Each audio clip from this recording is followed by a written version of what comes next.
Day 23 of doing a LeetCode problem every day until I get a job.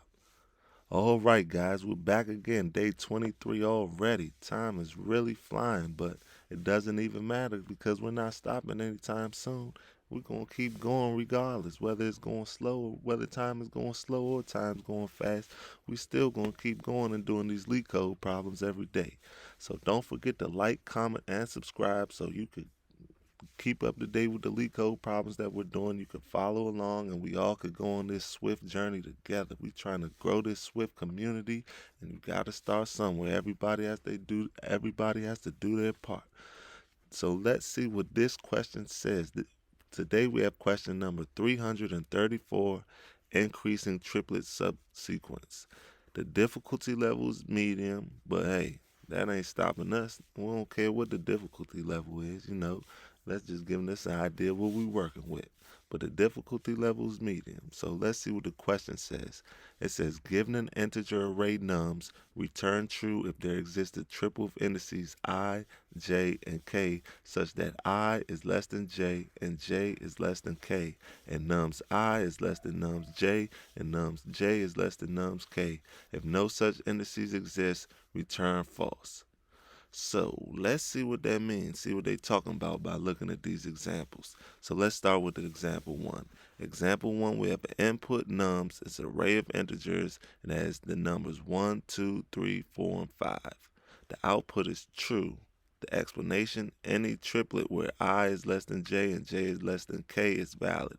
So in this case, in example one, the whole array is less than, it's in ascending order, so every number is going to be less than the one before. 1 is less than 2, 2 is less than 3, 3 is less than 4, and 4 is less than 5. That's why we return true. But remember, we only need three of these. It only has to be three in a row. In this example, they give us 5 in a row, but that it doesn't have to be 5 in a row. It only has to be 3 in a row. So let's look at example 2. It says input nums is 5. Same thing, an array of integers. Those integers are 5, 4, 3, 2, 1. The output is false. Explanation, no triplets exist. So this is false because as you can see, this is in descending order. So in this example, I is never greater than j and j is never greater than k. In this example, in this example, I is never smaller than j and j is never smaller than k or less than. In this example, 5 is greater than j and j is greater than 4, and that's what we don't want. We want I to be less than j and we want j to be less than k, which is why this output returns false. Even though in this example too we need 3 in a row, and as you can see, this example, there's 0 in a row, so that's why it returns false. Let's look at example 3. It's a little bit more tricky, but it'll help you understand what they're looking for. So, explanation. Example 3, it says input nums, array of integers. Those integers are 2, 1, 5, 0, 4, and 6. The output is true.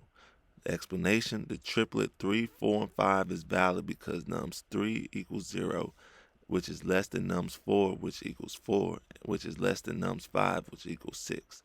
So this might be confusing, but remember that they're counting the indices. So nums 3 is indice 3, which is 0, because remember it starts from the indices start at 0. So 2 would be 0, 1 is 1, 5 is 2, 0 is 3, 4 is 4, 6 is 5. And that's what this explanation is saying. It says indice 3 is equal to 0, indice 4 is equal to 4, indice 5 is equal to 6. That's what we need right there, because remember, we need 3 numbers in ascending order so that they're all in a row, and they have to be in a row. And in this example, 0, 4, and 6, it matches what we're looking for. 0 in this case would be I, which I is less than j. In this case, 0 would be I, 4 would be j, and 6 would be k. So it would be 0 is less than 4, and 4 is less than 6, which is why the output is true. Now that we understand the question, let's figure out how we are going to solve this code, right? Because that's where it can get tricky at is how you're going to solve it. Once you understand the question, is just half the battle. Now we have to figure out how we're going to solve the question. But luckily, it's not too hard. So first thing we're going to do is we're going to say, we're going to create a guard statement, and we're going to say guard nums dot count is less than or equal to 3. Else, we're going to return false. Now this is because we need 3 in a row. So if there's only 2 numbers in the array, we already know right there that it's false because we don't have the 3 in a row. We only will have 2 in a row. So we're going to stop that and nip that in the bud right here. Then we're going to come down here and we're going to create a variable. And this variable is going to be small comma mid.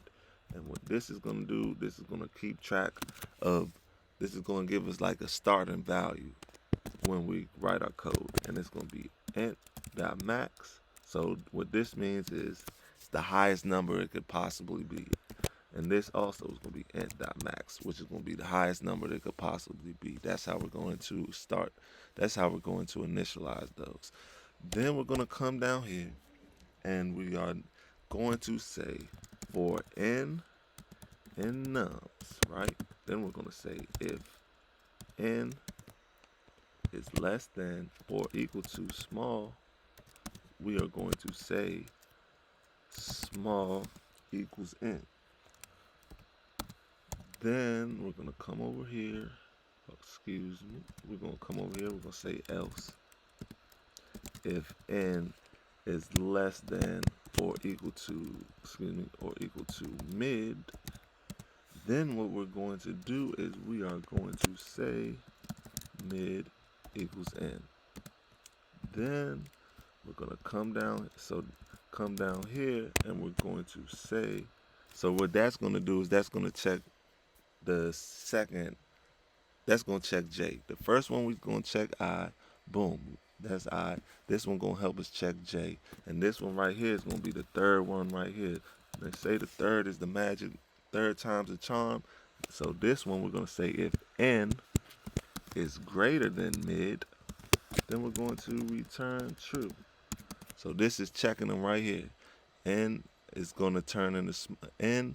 If n is less than or great or equal to small, now small is going to be n, and we're going to check it here. And then if n is less than or equal to mid, now mid equals n, and we're going to bring it down here. And if n is greater than mid, then we're going to return true because that means they are all, it's 3 in a row, ascending order like we're looking for. And if that does not work, then we're going to come down here and we're going to say return false. So let's run it and see what it says. That's all the code we need. Not that much. So, so let's, excuse me, guys. I said for n nums. We want to say for n nums. Excuse me. But let's see. And it's accepted. Let's run it and see what it says. Boom! Runtime 224 milliseconds beats 59.78% users with Swift. Not bad. Not bad at all, but we could do better, man. We could do better, but hey, we're all still learning here, so maybe next time. Until then, I'll see you guys tomorrow.